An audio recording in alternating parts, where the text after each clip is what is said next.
جیسا کہ اس مسجد کے امام صاحب نے ہمارے موضوع کی وضاحت کی ہے، وقت کا تیزی سے گزرنا قیامت کی علامت ہے۔ تو آج ہم جن عناصر پر آپ کے سامنے گفتگو کریں گے وہ موضوع یہ ہے، وقت کی اہمیت کیا ہے۔ یہ بتانے کی ضرورت نہیں ہے، کتاب و سنت بھرے پڑے ہیں دلائل سے۔ اسلام کے پاس وقت کی بڑی اہمیت ہے۔ وقت کی اہمیت قرآن میں کیسے ہے، حدیث میں کیسے، انشاءاللہ اس کی وضاحت بھی کریں گے۔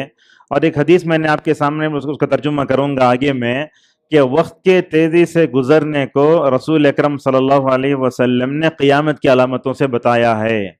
تو وقت کا تیزی سے گزرنے کا مطلب کیا ہے، وقت تیزی سے گزرے گا کیسے، اور جب دیکھتے ہیں تیزی سے گزرنے کا مطلب کیا ہے، اور وقت میں برکت کیوں ختم ہو گئی ہے، حالانکہ وہی سورج ہے، وہی چاند ہے، آج بھی ہم وہی سورج چاند دیکھتے ہیں، صبح شام ہوتی ہے، عمر یوں ہی تمام ہوتی ہے، ہمارے وہ وقت میں برکت کیوں ختم ہو گئی ہے۔ انشاءاللہ اگر موقع ملے تو درس کی آخری میں وقت میں برکت کو پانے کے لیے، ہمارے وقت کو بابرکت بنانے کے لیے ہمیں کیا کرنا ہے، انشاءاللہ یہ ساری چیزیں ہم کور کرنے کی کوشش کریں گے۔ سب سے پہلے آپ وقت کی اہمیت کو جانتے ہیں، وقت کیا ہے، یہ سونے چاندی سے بھی زیادہ اہم ہوتا ہے۔ آپ دیکھیں امت مسلمہ آج زوال کا شکار ہے، ہر جگہ اس کو مسائل کا سامنا ہے، ہر جگہ وہ ذلت زندگی گزار رہی ہے۔ اگر لوگوں سے پوچھا جائے کہ امت آج زوال کا شکار کیوں ہے، لوگ بولتے ہیں کتاب اللہ سے دور ہے، سنت سے دور ہے، بدعت میں پڑی ہوئے، سارے اسباب ایک جگہ۔ مگر آپ یہ بات جان لیں، جو قومیں وقت کی قدر کرتی ہیں وہی کامیاب ہوتی ہیں، اور جو قومیں وقت کی قدر نہیں کرتی ان کے بارے میں علماء کا یہ کہنا ہے کہ وہ کٹی پتنگ کی طرح ہو جاتی ہیں، پتنگ جا کر کہاں گرتی نہیں معلوم، ایسے ہی ہو جاتا ہے۔ لہذا امت کے زوال کے اسباب میں آج یہ ہے کہ امت جو ہے وقت کا صحیح استعمال نہیں کر رہی ہے، بلکہ دشمنوں کو آپ دیکھتے ہیں کہ ٹائم پاس کی اصطلاح بھی کرتے ہیں۔ اب مثال کے طور پر اگر موٹے موٹے انداز سے میں کہوں، بس اسٹینڈ میں ادھر ادھر آپ دیکھتے ہیں ٹائم پاس ٹائس پاس بول کے وہ پھلیاں بیچنے کا آتا ہے، وہ ٹائم پاس ہے۔ حالانکہ اسلام میں ٹائم پاس کی گنجائش ہی نہیں، اسلام میں گنجائش ہی نہیں ٹائم پاس کے۔ لہٰذا وقت کی قدر اگر کریں گے تو الحمدللہ امت عروج پائے گی، امت کامیاب ہوگی۔ اگر امت وقت کی ناقدری کرتی ہے تو ایسے ہی ناکام۔ آپ کو بتاتا ہوں، دیکھو ہم کیسے وقت کو برباد کرتے ہیں۔ یہودیوں کو آپ نے دیکھا، یہودی قوم جو ہوتی ہے نا، وہ کیسے کرتی ہے معلوم ہے؟ لیٹرین میں جب بیٹھتے ہیں ویسٹرن میں، سامنے ایک پیڈ ہوتا ہے، اس میں اخبار ہوتا ہے، وہ لوگ کیا کرتے ہیں، قضائے حاجت کرتے وقت بھی نعوذ باللہ پڑھتے رہتے ہیں۔ ہمارے پاس ویسے نہیں ہے، ہم نے اپنے جو ہے دادا اور نانا کی عمر پانے والے لوگوں کو بھی ہم نے دیکھا، کبھی کبھی وہ ایئرپورٹ میں جو انٹرنل فلائٹ ہوتے نا، 3 گھنٹے پہلے وہاں رہنا نا، وہ مطلب جو ہے وہ جو پاس ہوتا ہے وہ لینے کے بعد بڑی بڑی عمر کے لوگوں کو میں نے دیکھا ہے موبائل لے کر گیم کھیلتے رہتے ہیں۔ جب دادا نانا کا یہ حال ہو تو بھلا بتائیے ہمارے نواسوں کا اور پوتوں کا کیا عالم ہوگا۔ لہٰذا وقت کو گھٹانا نہیں چاہیے، وقت کا غلط استعمال نہیں کرنا چاہیے۔ وقت کی اہمیت کے لیے میں کیا بتاؤں، اللہ تبارک و تعالیٰ نے وقت کی اہمیت کو بتانے کے لیے کئی جگہ قسم کھائی۔ اللہ تعالیٰ نے کبھی رات کی قسم کھائی، اللہ نے کبھی دن کی قسم کھائی، اللہ نے کبھی سورج کی قسم کھائی، کبھی چاند کی قسم کھائی۔ اللہ تعالیٰ نے وقت کو جو ہے ایسے بتایا، وَمِنْ آيَاتِهِ اللَّيْلُ وَالنَّهَارُ، اللہ کی نشانیوں میں سے ہے یہ وقت۔ اور آپ جانتے ہیں اس وقت بیت المقدس کا یہ معاملہ بڑا گرم ہے۔ اللہ تعالیٰ وقت میں کیسے برکت دیتا ہے، دیکھو بیت المقدس کو فتح کرنے کے لیے اللہ تعالیٰ نے کائنات کے نظام کو بدلا۔ بخاری کی روایت ہے، رسول اکرم صلی اللہ علیہ وسلم نے فرمایا کہ دنیا میں کسی بھی نبی کے لیے سورج کو روکا نہیں گیا سوائے ایک نبی کے۔ وہ کیا تھا؟ اصل میں حضرت موسیٰ علیہ السلام وہ حضرت خضر سے ملنے جاتے ہیں، تو وہ جو تھیلی ہوتی ہے نا اس میں مچھلی رکھتے ہیں، ساتھ میں ایک نوجوان رہتا۔ اللہ تعالیٰ فرماتا اذ قال لفتاه آتنا غدانا، وہ نوجوان کون؟ وہ نوجوان ان کا جو خادم تھا اس کا نام تھا حضرت یوشع بن نون علیہ السلام۔ بعد میں آگے چل کر ماشاءاللہ وہ بنی اسرائیل کے انبیاء میں سے بنے۔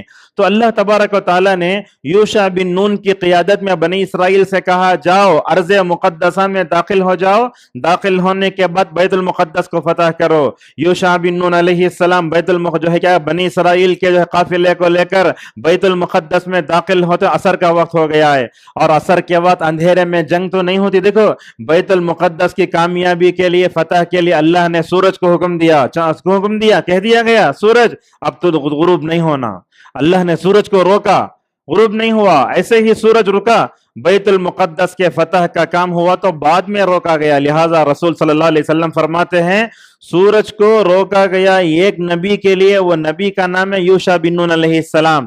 لہذا معلوم ہوتا ہے جو قومیں وقت کی قدر کرتی ہیں وہ کامیاب ہو جاتی ہیں، اور جو وقت کی قدر نہیں کرتی وہ ناکام ہو جاتی ہیں۔ اور اب دیکھیں وقت کی اہمیت کو بتانے کے لیے اللہ تبارک و تعالیٰ نے کبھی فجر کی بھی قسم کھائی، کہا والفجر ولیال عشر۔ اور اب دیکھتے ہیں اللہ تعالیٰ یہ کائنات کا جو نظام بنایا ہے 360 دن 12 مہینے، اس کا تذکرہ بھی اللہ تبارک و تعالیٰ نے جو ہے قرآن میں تذکرہ فرمایا۔ ایک بات میں آپ کو بتاتا ہوں، امت میں جنوری سے لے کر دسمبر تک کے اگر لوگوں کو نام بولے تو بہت جلدی جلدی بولتے لوگ، مگر اسلامی کیلنڈر کے نام لوگوں کو معلوم نہیں ہے۔ محرم، صفر، ربیع الاول، ربیع ثانی، اس کے بعد یہ مہینہ جو ہے نا کتنا ہے مہینہ، یہ 5واں مہینہ ہے۔ یہ مہینے کا نام بھی جب ہم ذکر کرتے اس کا تلفظ بھی صحیح نہیں ہے، لوگ بولتے جمادی الاولیٰ، نہیں ہے جماد الاولیٰ بولنا چاہیے، جمادی الاولیٰ وہ صحیح نہیں، جماد الاولیٰ بولنا چاہیے۔ اللہ تعالیٰ سورۃ توبہ میں فرماتا ہے زمین و آسمان کو اللہ نے پیدا کیا تو اس وقت سے 12 مہینے ہیں اللہ تعالیٰ کی کتاب میں۔ تو اللہ تعالیٰ نے کبھی دن کی قسم کھائی، کبھی رات کی قسم کھائی، اور اللہ نے بتایا دیکھو اللہ تعالیٰ کے مقرب بندے انبیاء علیہم السلام وقت کی بڑی قدر کرتے ہیں۔ سورہ عنکبوت پڑھیے، اللہ تبارک و تعالیٰ حضرت نوح کی دعوت کا تذکرہ کرتا ہے، کتنے سال اپنے قوم میں رہے ہوں گے، عمر کتنی رہی ہوگی، اللہ فرماتا ہے فَلَبِثَ فِيهِمْ أَلْفَ سَنَةٍ إِلَّا 50 عاما، 950 سال تک حضرت نوح علیہ السلام اپنے قوم میں ٹھہرے رہے۔ کیا کرے انہوں 950 سال تک انہوں نے اپنے قوم کو توحید کا سبق پڑھایا، کبھی انفرادی، کبھی اجتماعی، کبھی سری، کبھی جہری، کبھی مردوں میں، عورتوں میں، اپنی بیوی کو، اپنے بیٹے کو بھی عقیدہ توحید کا سبق پڑھایا مگر سمجھ نہ سکے۔ لہٰذا نوح علیہ السلام کی جو زندگی گزری وہ کیسی تھی، صبر و شکر کے درمیان میں تھی۔ اللہ تعالیٰ سورہ نوح میں فرماتا ہے، سورہ بنی اسرائیل میں انہ کان عبدا شکورا، حضرت نوح علیہ السلام بڑے شکر گزار بندے تھے۔ وقت جو آتا ہے اس کی اہمیت کو بتانے کے لیے رسول اکرم صلی اللہ علیہ وسلم نے بھی کئی احادیث میں ہمارے توجہ دلائی۔ آج کے نوجوان کو ہم دیکھتے ہیں زبردستی وہ وقت جو ہے ضائع کرتا ہے۔ کیا ضائع کرتا ہے دیکھتے ہیں، مطلب سفر میں، حضر میں، وائی فائی گھر میں ہے، کہیں تو بھی ہے، سفر پر نکلنے سے پہلے 3 گھنٹے کی انگلش فلم ڈاؤن لوڈ کر لیے، رات میں بس میں ٹرین میں سوار ہو گئے، پورے لائٹ آف کر دیے گئے، بس اس کو لے کے گھورتا رہتا ہے۔ کیا ہوگا حال؟ وقت بھی برباد، نہ تو سفر کی دعا کا آغاز کی دعا پڑھتا ہے، اور لوگ حضر میں نماز نہیں پڑھتے، سفر میں بھی دعا کا اہتمام نہیں کرتے، نہ نمازوں کا اہتمام کرتے ہیں۔ لہٰذا وقت جو آتا ہے نا اس کے بارے میں قیامت میں سوال ہوگا۔ حضرت عبداللہ ابن مسعود رضی اللہ تعالیٰ عنہ فرماتے ہیں کہ رسول صلی اللہ علیہ وسلم نے فرمایا قیامت کے دن کسی کے پیر نہیں ہٹیں گے یہاں تک کہ وہ 5 جوابوں کا یا 4 سوالوں کا جواب نہ دے دے۔ ایک سوال ہوگا تم نے اپنی عمر کہاں کھپائی؟ اگر موبائل لے کے ہم نے اپنے زندگی کا غلط استعمال کیا تو کل بولیں گے کیا ہم نے موبائل میں زندگی گزاری؟ تو ہم پوچھے گا وعن شبابہ فیما ابلا، عمر تم نے کہاں کھپائی، اپنی جوانی کو تم نے کہاں لگایا؟ حالانکہ جوانی آ جاتی زندگی میں، مگر نبی کریم صلی اللہ علیہ وسلم نوجوانی کے مرحلے کو بتاتے ہوئے کہتے ہیں لوگوں یہ نوجوانی کی جو وقت ہوتا ہے نا اس کو مکمل طور پر کیا کرو، غنیمت جانو، اور یہ جوانی کی جو عبادت ہوتی ہے وہ اللہ تبارک و تعالیٰ کے پاس اتنی اہم ہے، اس مرحلے میں کی جانے والی عبادت بندے کو کیا کرتی ہے، نوجوان کو عرش الہی کا سایہ کا مستحق بناتی ہے۔ لہٰذا ہم تیاری کریں. اب دنیا کی کسی عدالت میں کھڑے ہو کے تو جھوٹ بول کے بچ سکتے, مگر اللہ کی عدالت میں جب آپ کھڑے ہوں گے نا تو تمہاری عمر کہاں گئی, تم نے اپنی نوجوانی کہاں گزاری, میں سمجھتا ہوں شاید اس کا کوئی جواب اگر نہیں ہوگا تو بڑی مشکل ہوگا اللہ کی عدالت میں. آئیے ہم اپنے موضوع میں داخل ہوتے ہیں. وقت جو ہوتا ہے, پرانے زمانے میں ماشاءاللہ وقت میں بڑی برکت تھی. کیسی برکت تھی ہم آگے بتائیں گے. عجیب ہوتا ہے, علامہ ابن تیمیہ رحمہ اللہ کو جیل میں ڈالا گیا طلاق کے مسئلے میں. جب وہ جیل میں اندر گئے تو ان کے ایک شاگرد ہیں ابن عبد الہادی رحمت اللہ علیہ, کہتے ہیں ابن تیمیہ نے وقت میں ایسی برکت پائی ماشاءاللہ, صرف جیل کی زندگی میں انہوں نے 80 مرتبہ قرآن کو ختم کیا ہے. تو شاید ہم اپنی زندگی میں 80 مرتبہ اب تک قرآن پڑھے نہیں پڑھے وہ ہم اپنا جائزہ لیں, لیکن 80 مرتبہ قرآن ختم کرنے کے باوجود بھی کہتے ہیں علامہ ابن تیمیہ مجھے افسوس ہوتا ہے کہ میں نے قرآن کا حق ادا نہیں کیا, میں نے قرآن کا جو قرآن کے علاوہ دوسری چیزوں میں نے اپنے آپ کو ڈال دیا, لہٰذا وقت ضائع کر دیا. بلکہ علامہ ابن تیمیہ رحمۃ اللہ علیہ کہتے ہیں تو پرانے زمانے میں وقتوں میں بڑی برکت تھی. اس دنیا میں سب سے بہترین زمانہ جناب محمد رسول اللہ صلی اللہ علیہ وسلم کا زمانہ, اس کے بعد کس کا زمانہ, صحابہ کا زمانہ, اس کے بعد تابعین کا زمانہ. جیسا کہ اللہ کی نبی فرماتے خیر الناس قرنی ثم الذین یلونہم ثم الذین یلونہم. اور آپ جانتے ہیں رسول اکرم صلی اللہ علیہ وسلم سچے نبی ہیں. آپ کے سچے نبی کے کئی دلائل ہیں, ان دلائل میں وہ پیشن گوئیاں ہیں جو اللہ کی نبی صلی اللہ علیہ وسلم امت میں بتائی. لہٰذا قیامت کی علامتیں اللہ کی نبی نے بہت بتائیں. اب قیامت کی علامتیں کتنی باقی ہیں, کتنے ہو چکی ہیں, لہٰذا 3 باتیں اس میں آپ کو یاد رکھیے. قیامت کی علامتوں کو علماء 3 قسموں میں تقسیم کرتے ہیں. پہلی وہ چھوٹی علامتیں ہیں جو گزر چکی ہیں, مثال کے طور پر کیسا, اللہ کے نبی صلی اللہ علیہ وسلم کا پیدا ہونا, آپ کا نبی بننا, آپ کا قیامت, آپ کا جو ہے وفات پا جانا, یہ قیامت کی علامتوں میں سے ہے. اب قیامت کی چھوٹی علامتوں میں ایک علامت یہ ہے کہ قیامت کے قریب میں کیا ہوگا, وقت سے برکت اٹھنے سے کہا. اور قیامت کی علامتوں میں ایک علامت یہ ہے کہ بیت المقدس بھی فتح ہوگا. جب وہ مسلمانوں کے ہاتھ میں ہوگا تبھی قیامت آئے گی. یہ 2 تقسیم ہو گئی. اور قیامت کی بڑی علامتیں جو آنے والی ہیں وہ قیامت کے قریب میں آئیں گی. کیسے ہوں گی؟ علامہ ابن حجر رحمہ اللہ, طبرانی کی روایت آتی ہے, اس کا حوالہ دے کر کہتے ہیں آپ دیکھتے ہیں عورتیں مالا پہنتی ہیں اپنے گلے میں, اگر اس کا دھاگا ٹوٹ گیا تو من کے کیسے گرتے. اللہ کے نبی صلی اللہ علیہ وسلم نے فرمایا جیسے من کے گرتے نا, ویسے قیامت کی بڑی علامتیں مختصر وقت میں ہو جائیں گی. کہاں سے شروع ہوں گی؟ معلوم ہوتا ہے سب سے پہلے مہدی آئیں گے, دجال, عیسیٰ, فلاں فلاں فلاں. لہٰذا صحابہ اکرام کیا کرتے تھے, کبھی کبھی قیامت کی بڑی علامتوں یاد بھی کرتے تھے. اور یہ بات بھی یاد رکھیے, قیامت کی بڑی علامتوں کو فہم سلف کی روشنی میں سمجھنے ہی میں امت کی نجات ہے. آج دیکھو شکیل بن حنیف سیتامڑھی کا رہنے والا بولتا ہے میں عیسیٰ ہوں, حالانکہ معلوم ہونا چاہیے عیسیٰ کہاں ہیں, دوسرے آسمان میں زندہ ہیں, قیامت کے قریب میں اتریں گے. یہ ہمیں نہیں سمجھتے. مہدی کے بارے میں دیکھو, مہدوی فرقہ الگ, اور اس کے بعد یہ شیعہ کے پاس مہدیہ منتظر الگ, اوریجنل مہدی ہمارے پاس. سب کے پاس جو مہدی پورا ڈپلیکیٹ مہدی. اللہ کے نبی نے فرمایا میری امت میں آئیں گے, میرا ہی نام ہوگا, علی, فاطمہ, حسن, حسین کے خاندان میں سے ہوں گے. آپ نے مکمل طور پر نام ذکر فرمایا. لہٰذا مسلم میں روایت آتی ہے صحابہ اکرام بیٹھے تھے, اللہ کی نبی نے پوچھا اے صحابہ کیا کر رہے ہو؟ کہہ رہے ہیں یا رسول اللہ ہم قیامت کا تذکرہ کر رہے ہیں, قیامت کو یاد کرنے, فکر آخرت کے لیے صحابہ مجلسوں میں بیٹھتے تھے. آپ نے ان صحابہ سے کہا انہا لن تقوم حتی تروا قبلها 10 آیات. آپ نے کہا صحابہ کی جماعت سن لو, جب تک قیامت کی بڑی علامتیں واضح نہیں ہوں, بڑی علامتیں قائم نہیں ہوں گی, جب تک جو ہے قیامت نہیں آئے گی. لہٰذا 10 علامتوں کا آنا یقینی ہے. جو قیامت کی جو چھوٹی علامتیں جن کو ہم اپنی آنکھوں سے دیکھ رہے ہیں, انہی میں سے ایک وقت یہ بھی ہے, آپ صلی اللہ علیہ وسلم نے فرمایا, ابو ہریرہ کہتے ہیں بخاری میں ہے, قیامت قائم نہیں ہوگی یہاں تک کہ زمانہ قریب قریب ہو جائے گا. اچھا زمانہ قریب کا مطلب کیا ہے؟ دوسری روایت میں آتا ہے, ترمذی کی روایت ہے, خادم رسول جلیل القدر صحابی حضرت انس بن مالک رضی اللہ عنہ کہتے ہیں, غور سنیے, اللہ کے رسول صلی اللہ علیہ وسلم نے فرمایا قیامت قائم نہیں ہوگی یہاں تک کہ زمانہ قریب قریب ہو جائے گا. کیسے قریب قریب ہوگا؟ آپ نے اس کی وضاحت فرمائی. دیکھو 1 سال 1 مہینے کی طرح گزرے گا, ایسا ہے. دیکھو 2025 کے کیلنڈر چھاپنے والوں کو پوچھو کہ کیسا گزرتا ہے, اور یہ وقت تیزی سے گزرتا اگر پوچھنا چاہتے ہو تو خطبہ جمعہ دینے والوں کو پوچھو.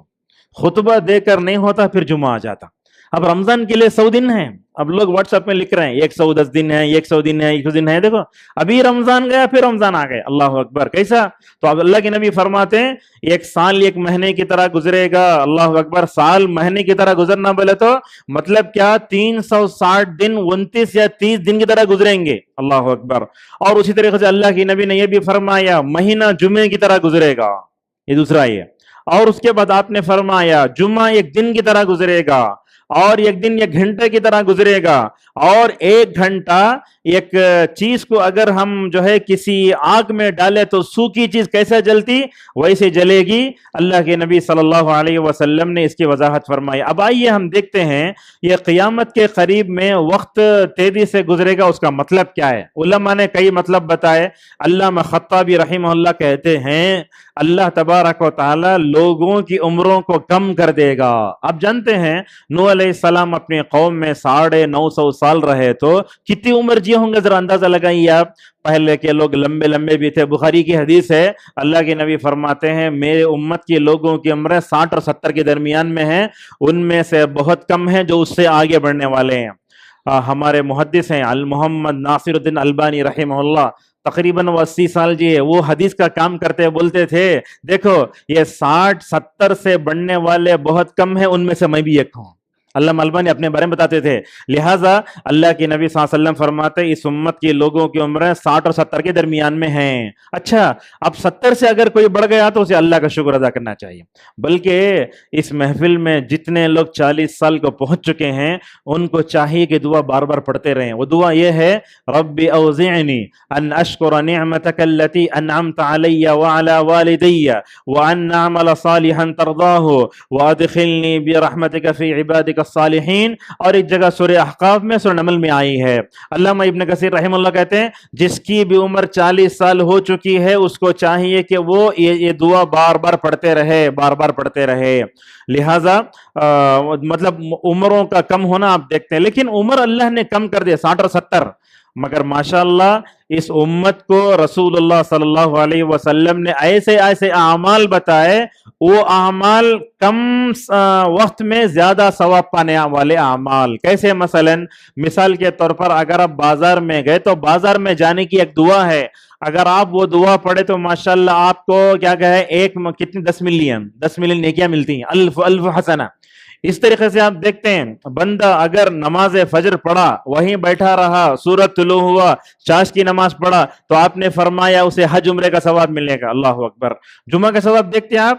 جمعہ بھی کیا ہے ایک وقت ہے نا، یہ وقت ویکلی ونس آتا ہے، مگر جمعہ کی اہمیت کو ہم نہیں سمجھتے. جمعہ کو کیا کرتے ہیں ہم لوگ؟ اچھی بریانی کھانا اور میٹھا کھانا، پان کھانا، ٹھنڈا پینا، اور اس کے بعد جمعہ کے بعد سو گئے تو مغرب کو چھٹتے لوگ. لہذا جمعہ جو آتا ہے وہ ہماری جسمانی تربیت کے لیے، روحانی تربیت کے لیے آتا ہے.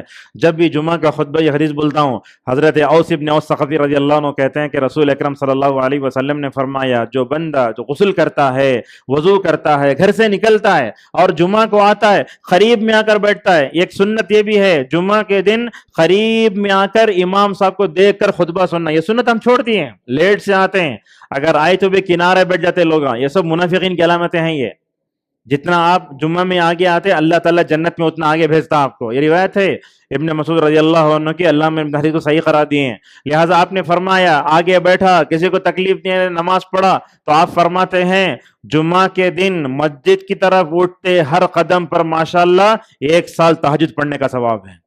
اور جمعہ کے دن مسجد کی طرف اٹھتے ہر قدم پر 1 سال نفل روزہ رکھنے کا ثواب ہے. 360 کو اگر ضرب دے تو کتنا ہوتا؟ 720. ہر قدم پر اتنا بڑا ثواب. ترمذی کا حدیث ذکر کرنے کے بعد علامہ البانی کہتے ہیں جمعہ کی فضیلت سے متعلق اس سے افضل کوئی حدیث نہیں ہے. لہذا جمعہ کا جو وقت آتا ہے بڑا افضل وقت ہوتا ہے، لہذا ہم اس کی جو ہے مکمل طور پر اسے فائدہ اٹھائیں.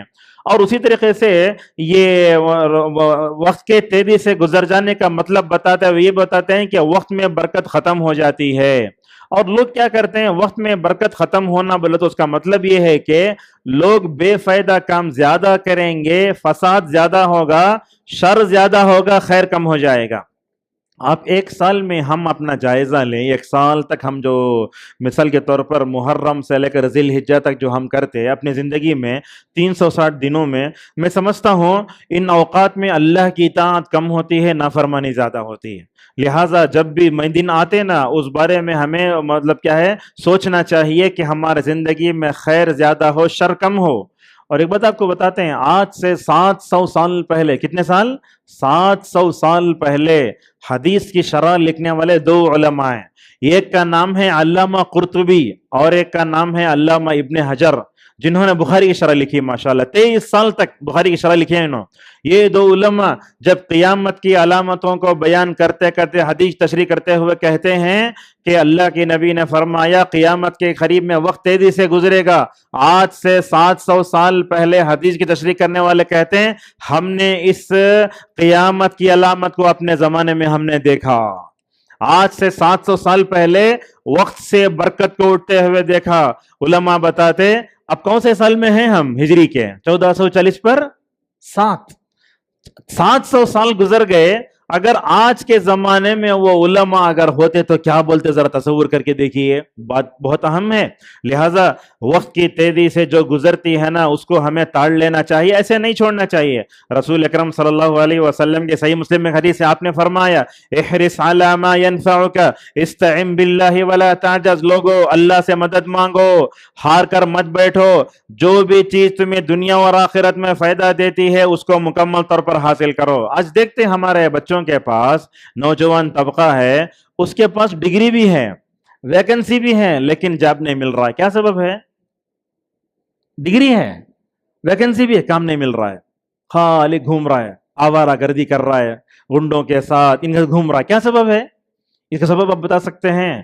اس کا سبب ایک ہی ہے، اس کا سبب یہ ہے کہ اس کا تعلق اللہ سے کمزور ہے، رزق کا تعلق عبادات سے بہت گہرا ہے۔ اللہ تعالیٰ سورہ طہ میں فرماتا ہے اللہ کے نبی آپ نماز پڑھو، اپنے گھر والوں کو نماز کا حکم دو، کیا ہے؟ اس پر جم جاؤ، ہم تم کو رزق دیتے، ہم تم سے رزق نہیں مانگتے۔ علامہ ابن کثیر رحمہ اللہ آیت شریف میں کہتے ہیں اللہ تعالیٰ نے رزق کو عبادتوں سے جوڑ کر بتایا ہے کہ آج کا نوجوان اللہ تعالیٰ کی عبادت میں، اللہ تعالیٰ سے تعلق میں مضبوط ہے کیا؟ نہیں ہے نا۔ جب اس کا تعلق مسجد سے نہیں، جب اس کا تعلق اللہ تعالیٰ سے نہیں ہے تو کیسے ملے گی چیز وہ؟ یا خصوصاً نماز فجر بہت اہم ہے، جس کی طرف مکمل طور پر صاحب علماء اشارہ کرتے ہیں۔ لہٰذا اسلاف کے واقعات بھی ہم دیکھیں، آپ کو بتاؤں تو تعجب کریں گے، آج کل یہ چیزیں سوشل میڈیا سے ایک چیز معمولی نظر آتی ہے۔ حنبلی علماء میں ایک عالم دین تھے جن کا نام ابن عقیل رحمۃ اللہ علیہ تھا، انہوں نے زندگی کیسے گزاری دیکھو، کہتے ہیں اپنے بارے میں اے اللہ جب تک تو لکھنے کے لیے مجھے جو ہے مطلب تو توفیق دے، میں لکھتا رہا، میں ان کا ہاتھ چھل ہو گیا تو کیا کرے، زبان سے بولنے لگے، اللہ سے بولتے اے اللہ میری جب زبان تب تک چلتی رہی جب تک تو توفیق دیا، میں ہاتھ بھی شل ہوا یا فالج جو لقوا ہوا، اس کے بعد کیا کرے، بیڈ پر پڑے رہ جاتے تھے ابن عقیل حنبلی رحمہ اللہ۔ اس کے بعد بولتے تھے اے اللہ میں نے اپنی عمر کا کوئی حصہ ضائع نہیں کیا، میں جب لکھتا رہا بولتا رہا، لیکن جب میں لیٹا رہا نا الحمدللہ اس وقت کو بھی میں نے اپنی فکر کو، اپنی سوچ کو تیرے دین کے لیے استعمال کیا۔ میں یہ ایسے زندگی گزارنے والے عالم دین ہیں، آپ تصور کریں گے 800 والم پر انہوں نے کتاب لکھی ہے۔ کتنے والمز؟ ابن حجر کی فتح الباری دیکھا تو اوپر نیچے ہو جاتے لوگ، صحیح الترغیب 2 حصوں میں ختم ہو جاتی، 800 جلدوں میں کتاب کتاب لکھائے رہیں گے وہ۔ اللہ تعالیٰ کیسے برکت دیا رہے گا ان کے اوقات میں۔ وہ کتاب کا نام بھی ہے کتاب الفنون۔ علامہ ذہبی رحمہ اللہ ابن تیمیہ کے شاگرد وہ کہتے ہیں، علامہ ذہبی رحمہ اللہ بڑے بہترین مورخ، ان کی کتاب ہے سیر اعلام النبلاء، کہتے ہیں وہ ابن عقیل کی 800 والمز پر جو کتاب لکھی ہے وہ 800 جلدوں میں سے میں نے 400 جلدیں دیکھی۔ اللہ اکبر، کیا وقت میں برکت آئی ہوگی، اللہ اکبر۔ 400 جلدیں لکھنا معمولی ہے؟ ہمارے ائمہ کیا ہے مسجد میں 10 سال تک امامت کرتے، پورا قرآن ختم نہیں ہوتا۔ ہمارے مساجد میں رمضان میں لوگ جو ہے کھڑتے نہیں ہیں، 10 پارے پڑھ کے 3 سال میں قرآن ختم کرتے ہیں۔ ہمارے پاس کیا بولے رمضان میں قاری اچھا بھی پڑھنا، بہترین پڑھنا، جلدی ختم بھی ہو جانا، کیسے ہوگا وہ؟ ایسے نہیں ہو سکتا نا. لہٰذا رمضان میں پورا قرآن سنو. ذرا پاؤں میں درد ہوا تو کل ہم بول سکتے نا. اسلاف کیسے تھے دیکھو, نماز پڑھ کر ختم ہونے کے بعد پیر میں ورم آ جاتا, وہ پیر میں ہاتھ رکھ کر بولتے اے اللہ اس پیر کو میں نے تیری اطاعت کے لیے استعمال کیا, یہ پھول گیا یہ پھول گیا, لہٰذا تیرے لیے میں کیا نا, اے اللہ اس پر رحم کر تو. ایسا بولتے تھے اسلاف. لہٰذا دیکھو رسول اکرم صلی اللہ علیہ وسلم رمضان میں کیا کرتے تھے, 2 قرآن پڑھتے تھے, جبریل سناتے تھے, بولتے لیکن جس سال آپ کا انتقال ہوا ہر سال 1 قرآن, مگر انتقال ہوا تو 2 سال. علامہ ابن حجر رحمہ اللہ کہتے ہیں کم از کم 2 قرآن پڑھنا چاہیے. ہمارے پاس کہاں ہے, ہمارے پاس حوصلہ نہیں ہے. پاسپورٹ بنانے کے لیے کیوں میں گھنٹے گھڑ سکتے. اگر آپ لوگوں سے کہیں مسجد کی 3ری فلور میں دعوت ہے بولے تو چڑھنے تیار, 1st فلور میں کرسی بیٹھ کے نماز پڑھتے ہیں. ہماری امت کا یہ حال ہے. تو لہٰذا یہ زندگی جو ملی ہے نا, اس کو اللہ کی رضا کے لیے استعمال کرنا. ایک بات آپ کو بتاتا ہوں, دیکھو پوری دنیا میں سب سے بہترین زندگی جینے والے, وقت کا صحیح استعمال کرنے والے کون ہیں؟ جناب محمد رسول اللہ صلی اللہ علیہ وسلم. اس روئے زمین پر سب سے بہترین جس نے زندگی گزاری وہ کون؟ محمد صلی اللہ علیہ وسلم. اسی لیے دیکھو اللہ تعالیٰ سورہ ہجر میں نبی کی زندگی کی قسم کھاتا ہے. علامہ ابن عباس رضی اللہ عنہ کہتے ہیں میں نے پورا قرآن پڑھا, اللہ تعالیٰ نے حضرت عیسیٰ کی زندگی کی قسم بھی نہیں کھائی, موسیٰ کی زندگی کی قسم بھی نہیں کھائی, کسی کی زندگی کی قسم نہیں کھائی سوائے محمد صلی اللہ علیہ وسلم کے. اللہ نے کہا لعمرک انہم لفی سکرتہم یعمہون.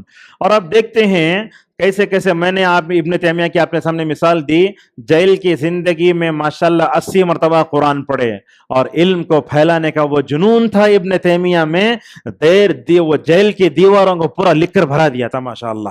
ایسے تھے ابن تیمیہ رحمہ اللہ تعالی. اور اب دیکھیں ابن حجر کے بارے میں آتا ہے طبرانی کتاب حدیث کی, ظہر سے اثر تک ماشاءاللہ پوری کتاب پڑھ چکے ہیں.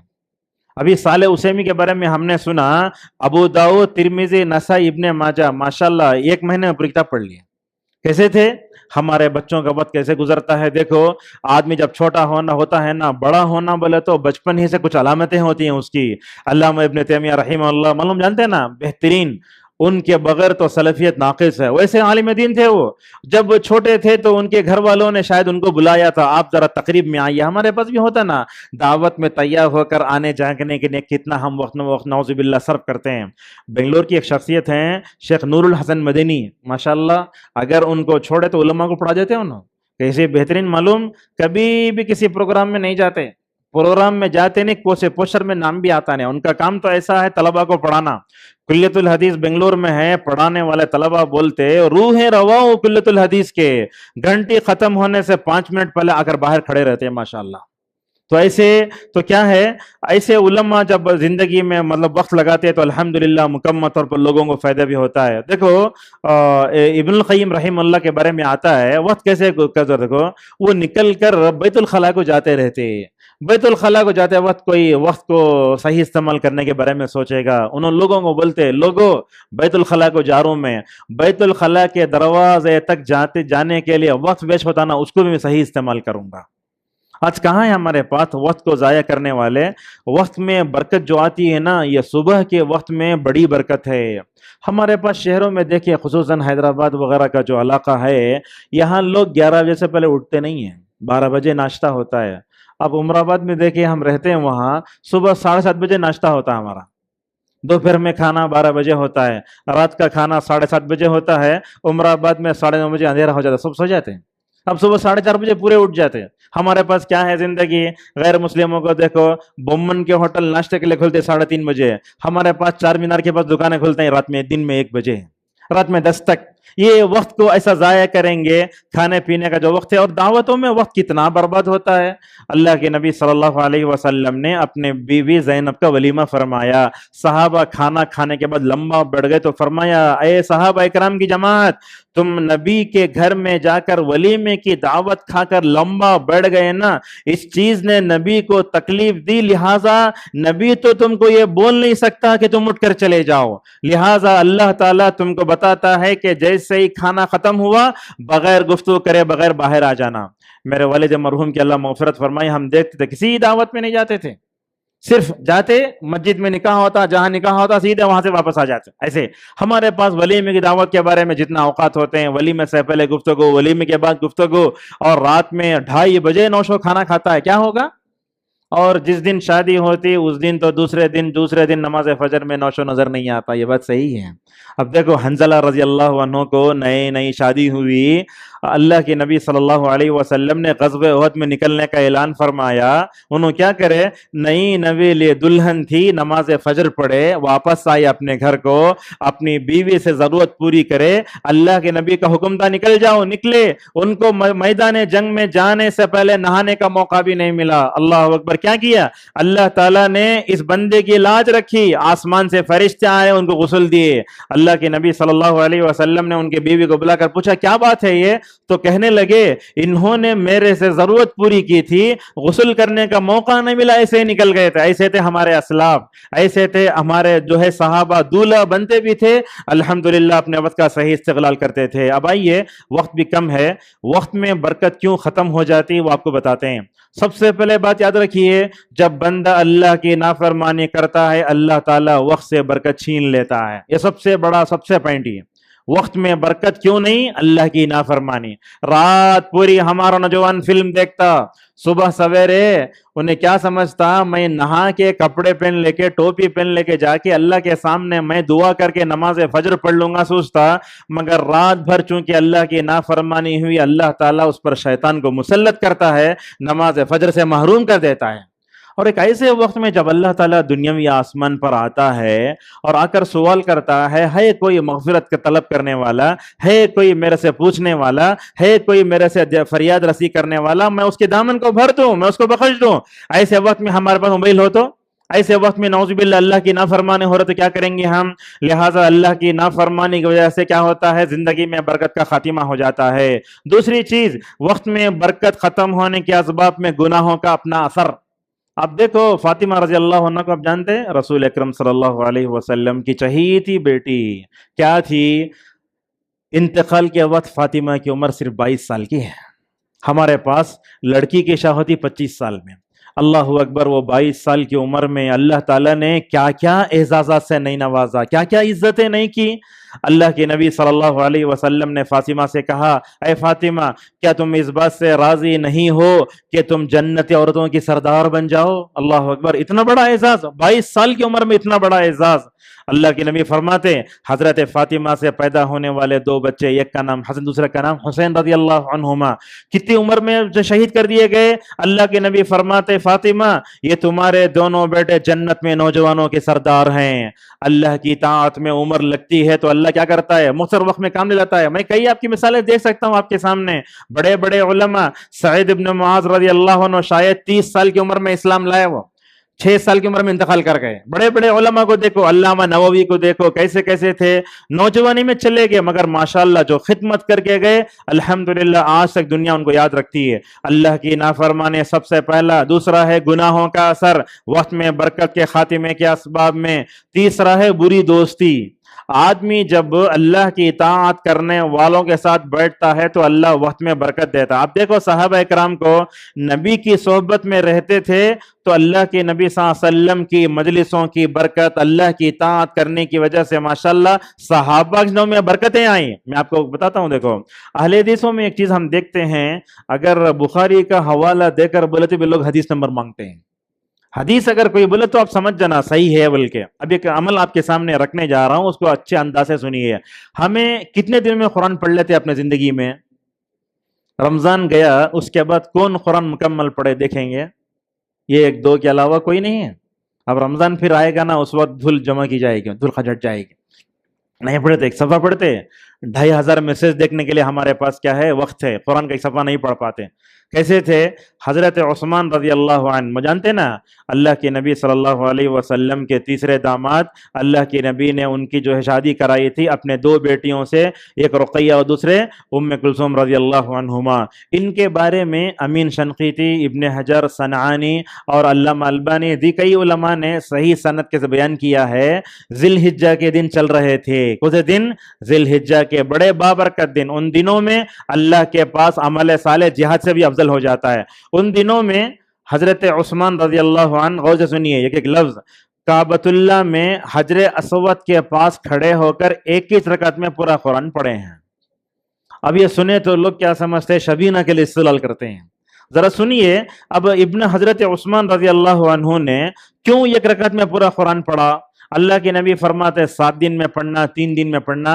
اس کا جواب دیا علامہ ابن رجب حنبلی رحمہ اللہ نے کہا رسول اکرم صلی اللہ علیہ وسلم نے 7 دن 3 دن جو کہا وہ عام وقتوں میں ہے، جب نیکیوں کا موسم آتا ہے ان موسموں میں اگر کوئی آدمی 1 دن میں 2 دن میں پڑھ لے تو کوئی حرج نہیں ہے۔ لہٰذا دنیا کے افضل دنوں سے گزر رہے تھے حضرت عثمان، اور حضرت عثمان عربی زبان جانتے تھے، اللہ کی اطاعت کرنے والے، ان کی زبان بھی تیز چلتی تھی۔ آج حفاظ کو دیکھو، وہ آدھے پارے کی تلاوت کے واسطے دن بھر پڑھتے پھر بھی زبان چلتی نہیں۔ علامہ ابن حجر کہتے ہیں جو بندہ جتنا قرآن پڑھتا اللہ تبارک و تعالیٰ اس کی زبان کو اتنا آسان کرتا، جتنا کم پڑھتا زبان الٹتی نہیں ہے۔ وہ قرآن بار بار پڑھتے تھے، الحمدللہ اللہ نے ان کے وقت میں برکت بھی دی، لہٰذا کعبۃ اللہ کے پاس کھڑے ہو کر ایک رکعت میں انہوں نے پورا قرآن پڑھا، یہ روایت صحیح ہے۔ اچھا شبینہ جو کرتے نا وہ کیوں ناجائز ہے یہ بھی سن لیجئے۔ حضرت عثمان نے جو کیا وہ ان کا انفرادی عمل تھا، یہ شبینہ کا جو عمل ہے وہ اجتماعی عمل ہے۔ لہٰذا رمضان کے 20 دن پورا مارکیٹ میں ادھر ادھر پورا مطلب اپنے وقت گزار دے کے آخری عشرے میں کسی ہر دن میں 3 پارے پڑھ کو یا 3 دن میں پورا قرآن ختم کرنا، میں سمجھتا ہوں یہ بڑا غلط عمل ہے۔ لہٰذا وقت میں برکت جو ہے آتی ہے اللہ تعالیٰ سے صحیح دوستوں کی وجہ سے۔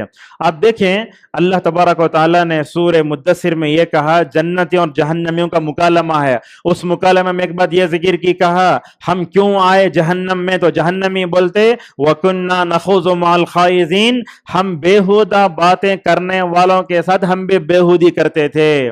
آج نوجوانوں کو دیکھو کتنا گپ شپ کرتے ہیں، آپس میں ان کی گفتگو کیا ہوتی ہے، اگر وہاں سے لڑکی گزرتی ہے تو کیسے لڑکی کو چھیڑتے ہیں، نعوذ باللہ یہ سب ساری چیزیں دیکھتے ہیں۔ لہٰذا بری دوستی سے نعوذ باللہ بندہ کیا ہوتا ہے، اس کے وقت میں برکت چلے جاتی ہے۔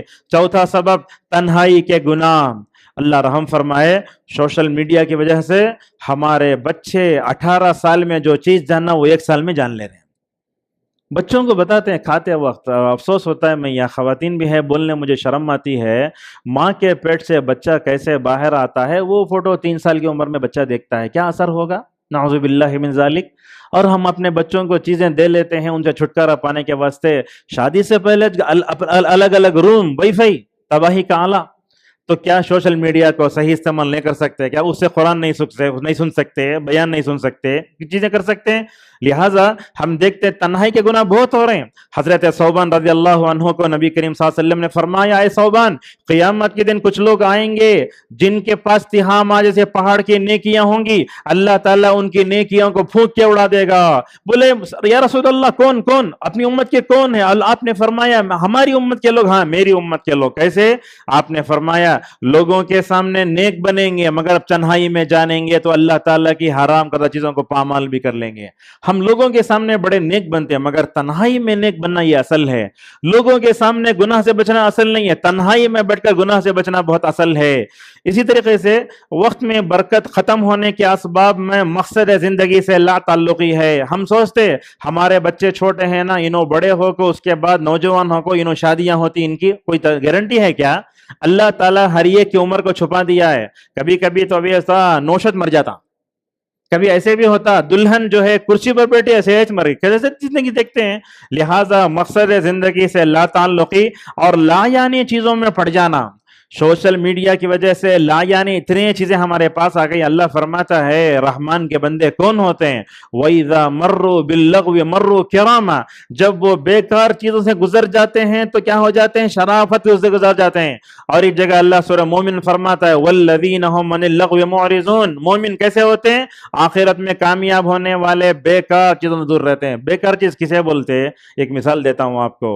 مثال کے طور پر انڈیا میں بیٹھ کر بولتے ہیں اللہ تعالیٰ محمد بن سلمان کو کیوں سعودی میں باقی رکھا ہے؟ انہیں وہاں باقی رہنے سے آپ کو اثر پڑ رہا ہے کیا بھی اثر نہیں پڑتا نا؟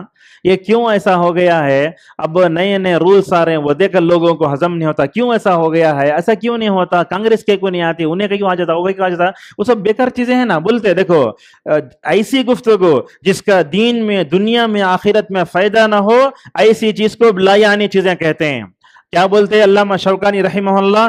سب سے جو لغو چیز شرک ہے، کفر ہے، ہر گناہ کا کام بیکار ہے۔ لہٰذا جس چیز کا دین دنیا میں آخرت میں فائدہ نہیں ہوتا اس چیز کے پیچھے نہیں پڑنا چاہیے. ہم کیا کیا پڑے رہتے ہیں, IPL کہاں تھا, وہ ٹیم کتنے ماری, وہ کہاں, اس میں بڑے بیکار چیزیں, کیا فائدہ ہے؟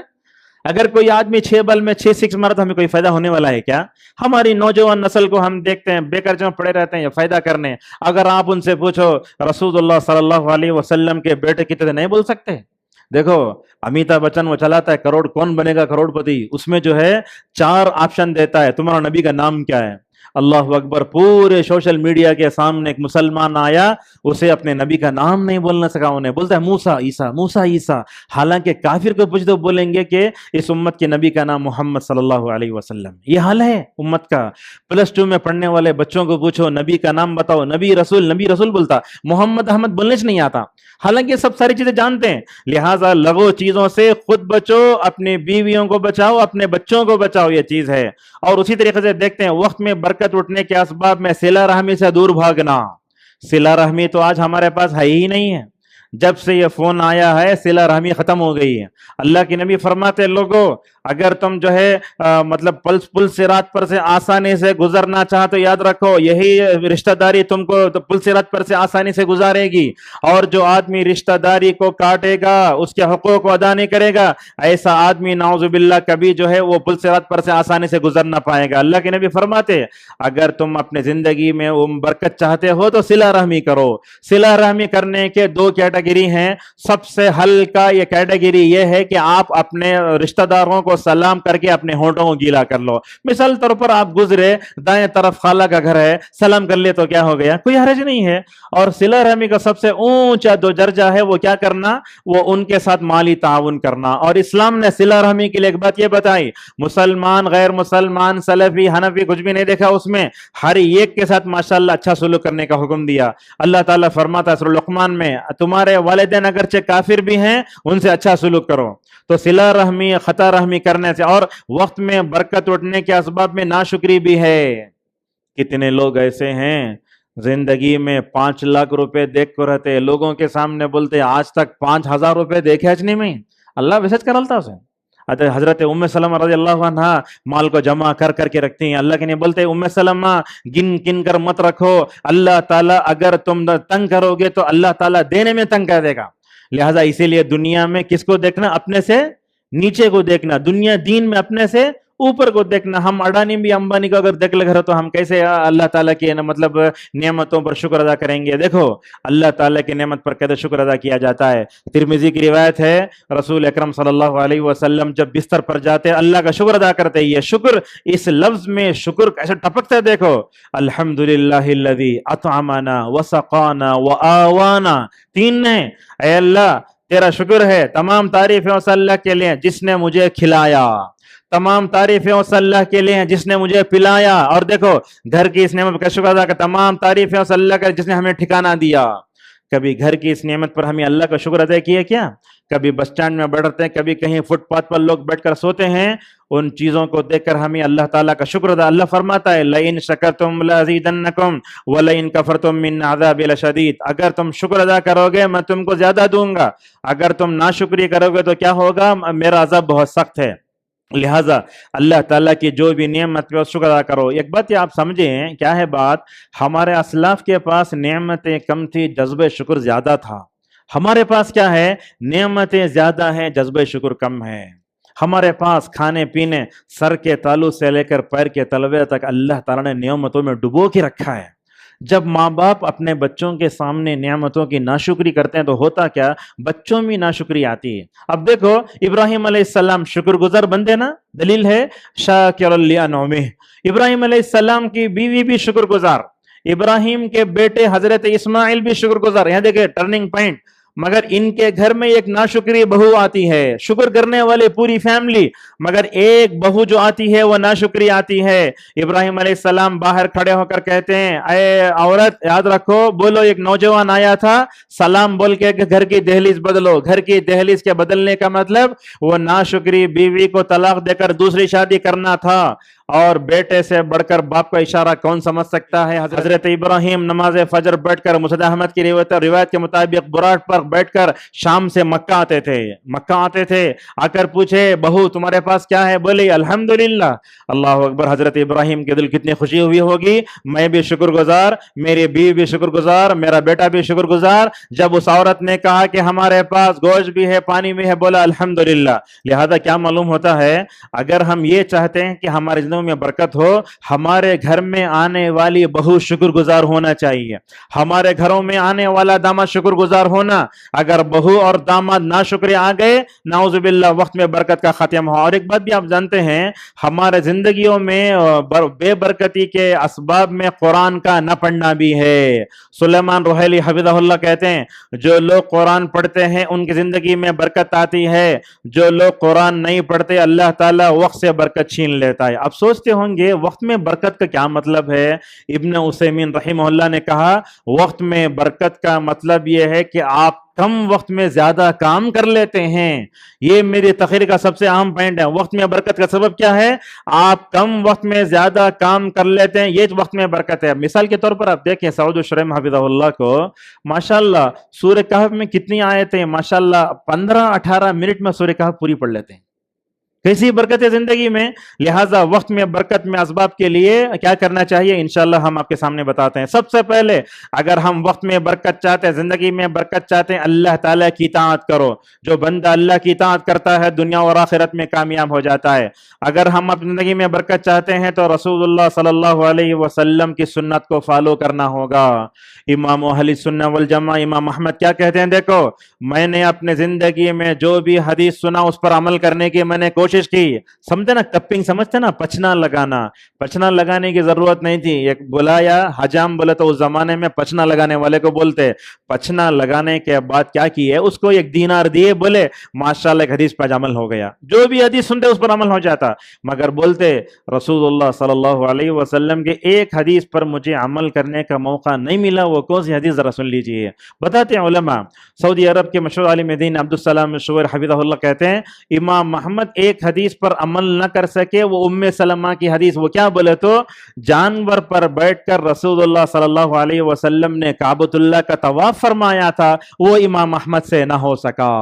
ہم اپنی زندگی میں سوچیں کیا کیا عمل کرتے ہیں، کیسے کیسے عمل کرتے ہیں۔ لہٰذا رسول اللہ صلی اللہ علیہ وسلم کی ہر چھوٹی بڑی سنت پر عمل کرنے کی کوشش کرنا چاہیے۔ ایک مثال دیتا ہوں، دیکھو اب مثال کے طور پر آپ سجدے میں جا رہے ہیں، ہاتھ پہلے رکھنا گھٹنے پہلے رکھنا اختلافی مسئلہ ہے۔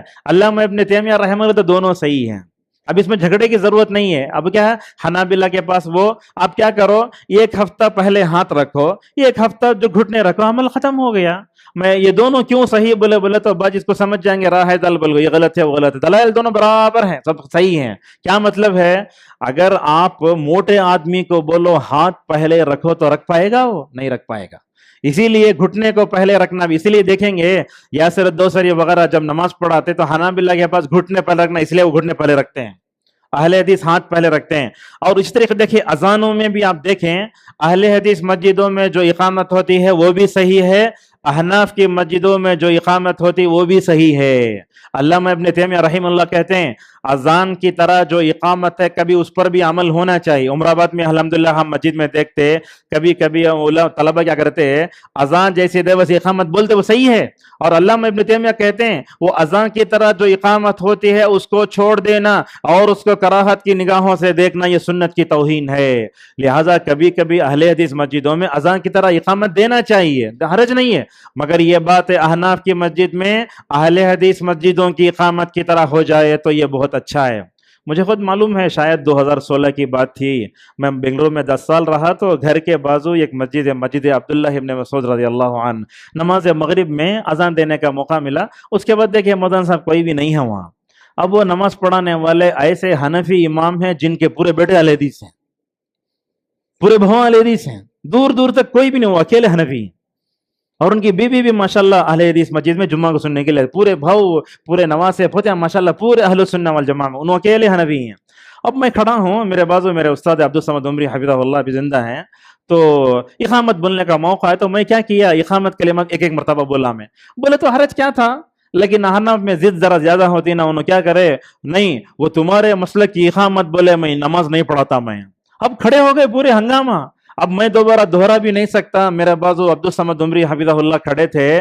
مولوی صاحب جو ہے ذرا نرم مزاج کے. اب یہ ہنگامہ ہونا کیوں ہے؟ اہل حدیث لوگ احناف کی مسجد میں کم جاتے ہیں، گئے تو بھی ہنگامہ ہوتا ہے. پہلے ایسے ہوتا تھا احناف کی مسجدوں میں اہل حدیث چلے گئے تو مسجداں دھوتے تھے اٹھا کر کے، نعوذ باللہ من ذالک. کے وقت وہ تھا، لیکن آج اختلاف ختم ہو گیا. اب میرے بازو کھڑے ہوئے جو ہمارے میرے استاد تھے نا، انہوں نے جب دو مرتبہ اذان کی طرح اقامت کو نماز آگے بڑھی. لہٰذا میں سمجھتا ہوں اگر یہ جو خلیج حائل ہے نا، اس کو ہمیشہ مکمل طور پر ہمیں سمجھنا چاہیے. لہذا رسول اللہ صلی اللہ علیہ وسلم کی اتباع کرنا، اور حدیث میں جب دونوں عمل آ گئے تو میں سمجھتا ہوں شاید دونوں عمل. رمضان میں بھی ہم بہت جھگڑ لیتے، وطر کی جو قنوت ہوتی قبل الرکوع پڑھنا بعد الرکوع پڑھنا. یو پی میں آپ دیکھتے 15 رمضان قبل الرکوع 15 رمضان بعد الرکوع، ختم ہو گیا. اور کبھی کبھی تو دعا چھوڑ دینا، چھوڑ دے دعا، یہ بتانے کے لیے کہ لازم نہیں ہے.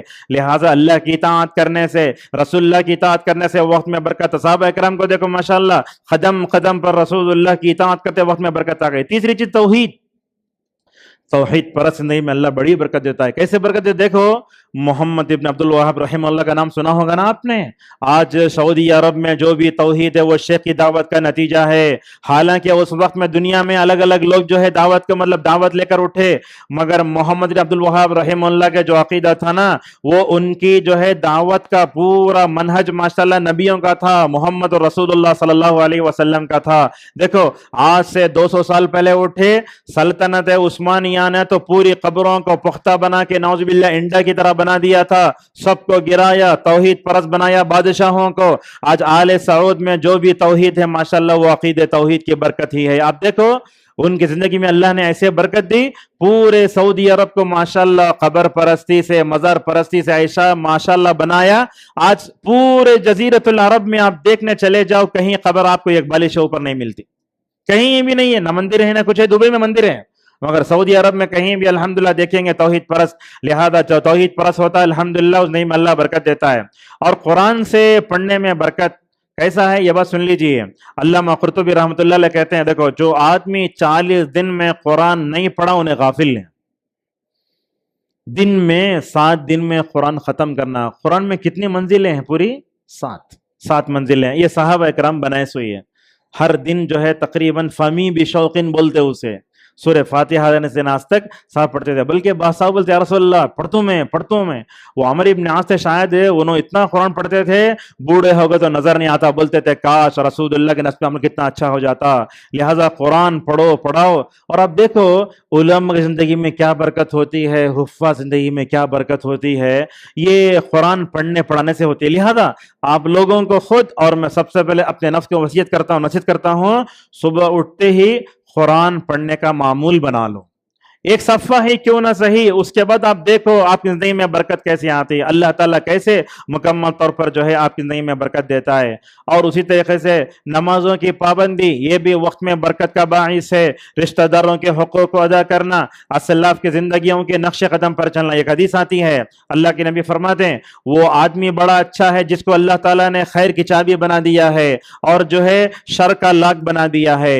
اور وقت کو ذرا منصوبہ بند طریقے سے گزارنا. مثال کے طور پر آپ اپنی زندگی گزارتے نا 24 گھنٹے کیسے گزارنا، ذرا پلاننگ کیجیے. آپ کب قرآن پڑھنا، کب دعائیں پڑھنا، کب اذکار پڑھنا. ماشاءاللہ مجھے تو جدہ میں صالح فوزان حفظہ اللہ کے بازو نماز پڑھنے کا موقع ملا. مجھے نماز فجر میں ایک جگہ پڑھ رہے تھے اس دن، ہم ماشاءاللہ ہم جا کے دیکھے شیخ نماز پڑھے. نماز کے بعد دیکھ رہے ہیں نہ دائیں دیکھ رہے ہیں نہ بائیں دیکھ رہے ہیں، وہ اوڑے ہوئے ہیں. میں جا کر دیکھا کون ہے، دیکھے تو صالح فوزان ہے. وہ زاد المستخنہ کتاب کا درس ہو رہا، وہ پڑھانے آئے ہوئے تھے جدہ. وہ ماشاءاللہ وہیں بیٹھے رہے، زبان چل رہی، اللہ کا ذکر کر رہے ہیں ماشاءاللہ. اس کے بعد جو ہے سورت طلوع ہوا. سورت کے طلوع ہونے کے 10 منٹ کے بعد کھڑے ہوئے، چاش کی نماز پڑھے، نہ چائے نہ بسکٹ نہ ورقی کچھ بھی نہیں، پانی پیے. اس کے بعد ماشاءاللہ 3 گھنٹے پڑھائے. اللہ اکبر. ایسی برکت ہوتی ہے وقتوں میں، کیسی برکت ہوتی ہے دیکھو. لہٰذا ہمیں کیا کرنا، وقت کے لیے منصوبہ بندی کرنا. اور جو لوگ وقت کی قدر کرتے ان کے ساتھ دوستی کرو. جو وقت کی ناقدری کرتا ایسے لوگوں سے بیٹھیں گے تو آپ کی عمر برباد ہو جائے گی. اور اسی طریقے سے اللہ کا ذکر کرنا. مثال طور پر بولے الحمدللہ بولے تو اللہ کا میزان پورا بھر جاتا. یہ 4 کلمات آپ دیکھیں، سبحان اللہ بحمدہ عدد خلقہ، سبحان اللہ بحمدہ مداد کلمات زینت عرشہ۔ اللہ کے نبی صلی اللہ علیہ وسلم جا رہے ہیں، دیکھ رہے ہیں آپ کی بیوی جویریہ اللہ کے ذکر میں بیٹھی ہے، جا کر واپس آئے تو بھی اللہ کے ذکر میں چھے۔ آپ نے فرمایا جویریہ اتنا لمبا بیٹھنے کی ضرورت کیا ہے، مختصر سے وقت میں ماشاءاللہ آپ ان دو دعاؤں کا اہتمام کر لو تو اتنا لمبا بیٹھنے کے بجائے ماشاءاللہ مائکرو سیکنڈ میں آپ کو مکمل طور پر ثواب مل جائے گا۔ جمعہ آتا ہے، وقت کی قدر کیجیے۔ ہم لوگ کیا کرتے ہیں، جمعہ ہے تو پہلے اسٹیٹس پہ ان اللہ و ملائکتہ رکھ لیتے ہیں، پڑھتے نہیں۔ جمعہ کے دن جو ہے سورہ کہف کی تلاوت بھی نہیں ہوتی، ایسا نہیں ہونا چاہیے نا۔ جمعہ کا دن آتا ہے تو آپ اس کے لیے پلاننگ کیجیے، اللہ کا ذکر کرنے سے ماشاءاللہ زندگی میں برکت آتی۔ اور آپ سورہ بقرہ کی تلاوت، وقت کی قدر و قیمت، اور خصوصاً نماز فجر کا جو وقت ہے نا اس کی پابندی کیجیے آپ۔ اللہ کے نبی صلی اللہ علیہ وسلم نے فرمایا، اے اللہ میرے امت میں صبح کے وقت میں برکت دے دے۔ ایک صحابی تھے جن کا نام حضرت صخر بن وداع رضی اللہ عنہ، وہ مالی حالت سے اچھے نہیں تھے، مدینے میں رہتے تھے۔ اللہ کے نبی صلی اللہ علیہ وسلم کی اس دعا کو سن لیا تو ماشاءاللہ کیا کرتے، نماز فجر کے بعد ماشاءاللہ تجارت کرتے، قافلے بھیجتے، ماشاءاللہ مدینے کے بڑے مالداروں میں سے ہو گئے۔ ابن القیم رحم اللہ کے بارے میں آتا ہے، سفر سے آئے تو بھی نماز فجر کے بعد کا جو بابرکت وقت ہے اس وقت کو برکت کو پانے کے بعد ہی ماشاءاللہ مکمل طور پر سو جاتے تھے۔ وقت کو ضائع کرنے والے امور سے بچنا، اور سب سے بڑھ کے سوشل میڈیا کے غلط استعمال سے آپ کو بچاؤ۔ جسے بولتے ہیں نا یہ جو فون ہے نا ضرورت ہے، اس کو سر پہ مت چڑھا لیجیے آپ۔ اگر سر پہ چڑھا لیے وہ مصیبت آتی ہے۔ ہر جگہ دیکھتے ہیں مجلسوں میں بھی کوئی عزت نہیں، بلکہ ائمہ کو ہم نے دیکھا ممبر وہ میں کیا ہے وہ مطلب جانی ماس پر بیٹھ کر دیکھتے رہتے ہیں۔ اور مجھے اچھا بھی نہیں لگتا کہ ایک عالم دین موبائل لے کر مطلب ممبر پر چڑھ جائے، ان الحمدللہ نحمدہ ونستعین ونستغفرہ کرتے رہتے ہیں، اچھا نہیں دکھتا۔ وہ ممبر کا کچھ مطلب اعزاز ہوتا نا، عزت ہوتی ہے نا، وہاں کھڑے ہو کر آپ بھی کرتے رہیں۔ اور نماز جمعہ کے بعد اعلانات اتنے آتے، کھڑے کر رہے ہیں، لوگوں کو جو ہے اذکار پڑھنے کا بھی موقع نہیں، لوگوں کو دعائیں کرنے کا موقع بھی نہیں، اس طریقے سے ماحول خراب ہوتا ہے۔ لہٰذا سوشل میڈیا کے غلط استعمال سے خود بچیں، اپنی عورتوں کو بچائیں، اپنے بچوں کو بچائیں۔ اور یہ بات یاد رکھیں، کم وقت میں زیادہ ثواب والے اعمال کریں۔ کیا کیا عمل ہیں؟ اللہ کے نبی صلی اللہ علیہ وسلم نے کئی اعمال بتائے، ان اعمال میں نماز فجر کے بعد وہیں بیٹھ کر اگر چاش کی نماز پڑھ کے اٹھا تو مکمل حج عمرے کا ثواب ہے۔ اسی طریقے سے آخری 2 چیزیں ہیں، تقوی کی زندگی گزاری ہے۔ جب بندہ متقی ہوتا اللہ بڑی برکتیں دیتا ہے۔ کیسے؟ اللہ نے فرمایا سورہ اعراف میں، وَلَوْ أَنَّ أَهْلَ الْقُرَىٰ آمَنُوا وَاتَّقَوْا لَفَتَحْنَا عَلَيْهِمْ بَرَكَاتٍ مِّنَ السَّمَاءِ وَالْأَرْضِ۔ اللہ تعالیٰ فرماتا ہے کہ اگر یہ بستی والے ایمان لا کے تقوی کی زندگی گزارتے تو ہم کیا کرتے، ان پر رحمت کے اپنے دروازے کھول دیتے۔ لہٰذا علماء کی زندگی دیکھیں آپ، علماء کی تنخواہ کتنی ہوتی ہے؟ زیادہ سے زیادہ 15 سے 20 25 30۔ ماشاءاللہ ان کی زندگیاں کیسے ہوتی ہیں، گھر میں آنے والوں کو کھلاتے۔ بلکہ بعض علماء کے بارے میں ماشاءاللہ ہم نے یہ سنا 1.5 لاکھ کمانے والوں کو 25,000 کمانے والا مطلب رخصت دیتا ہے۔ یہ وقت میں برکت دیکھو، مؤذن کو ہم تنخواہ 10,000 دیتے ہیں، مگر ماشاءاللہ مہینہ بھر بھی اگر وہ ہسپتال لیں گے یا سب سے بڑا مالدار ہے وہ۔ تو لہٰذا یہ بات ہے، تقوی کی زندگی جو بندہ گزارتا اللہ تعالیٰ پیسوں میں و اولاد میں بہت برکتیں دیتا ہے۔ کیسے زندگی تھی؟ اور آخری میں ہے نیک لوگوں سے دوستی۔ آپ نے فرمایا اللہ تصاحب الا مومنا، اے لوگو نیک لوگوں سے دوستی کرو۔ نیک لوگ دوستی کرنے کا مطلب کیا؟ دنیا میں فرشتے تو نہیں ملتے، لوگ کسی دوستی کرنا ہو تو اللہ سے لو لگاؤ، رسول اللہ صلی اللہ علیہ وسلم کی بات مانو، ہر دن صحابہ کی زندگیاں پڑھو نا۔ صحابہ کی کیسے تھے، اسلاف کیسے تھے، ہمارے علماء کیسے تھے، ان کی زندگیاں پڑھیے آپ، کیسے کیسے ماشاءاللہ اپنے وقت کو صحیح وقت میں لگاتے تھے۔ لہٰذا نیک لوگوں کی دوستی میں رہنا، ان کے سیرتوں کو پڑھتے رہنے سے ماشاءاللہ وقت میں برکت آتی ہے۔ اسی پر اپنی گفتگو ختم کرتے ہیں۔ کہنا یہ ہے، اللہ تعالیٰ نے زندگی کو پیدا کیا تو زندگی کے جو اجزاء ہوتے ہیں اسی کو وقت کہتے ہیں۔ یہ وقت ایک مومن کے پاس سونے اور چاندی سے بھی زیادہ افضل ہوتا ہے۔ ایک کہاوت ہے عربی کی، اس کو بیان کر کے اپنی بات کو ختم کرتے، کہتے ہیں الوقت کالسیف ان لم تقطعه فانه يقطعك۔ اس کا مطلب یہ ہے کہ وقت تلوار کی طرح ہے، اگر تم اس کا صحیح استعمال نہیں کرو گے تو وہ تم کو کاٹ دے گی۔ لہٰذا وقت جو ہوتا ہے نا یہ بہت قیمتی ہوتا ہے، گیا وقت پھر واپس نہیں آتا۔ ہماری زندگی جو گزر رہی ہے، ہمیں اپنے زندگی سے دور ہوتے ہوئے موت سے قریب ہو رہے ہیں۔ خبر کے قریب ہو رہے ہیں، لہٰذا یہ جو برتھ ڈے مناتے یہ بھی وقت کو ضائع کرنے کی طرح ہی ہے۔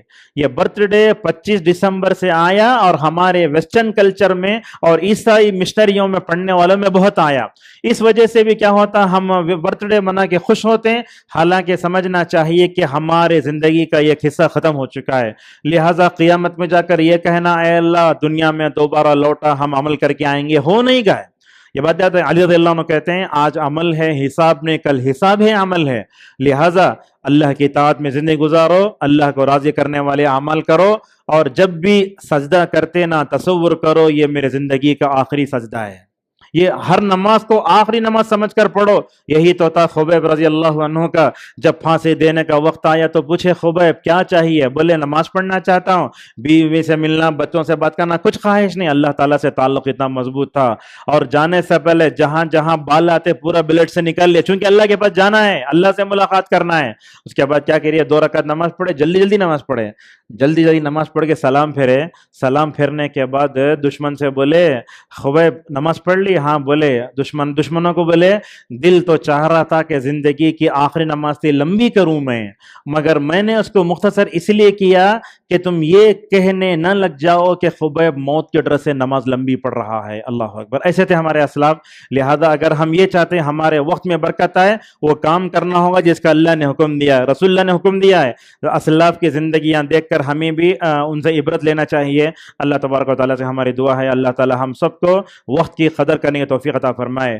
وقت سے برکت چھیننے کے جتنے اسباب ہیں اللہ تعالیٰ مجھے اور آپ کو بچائے۔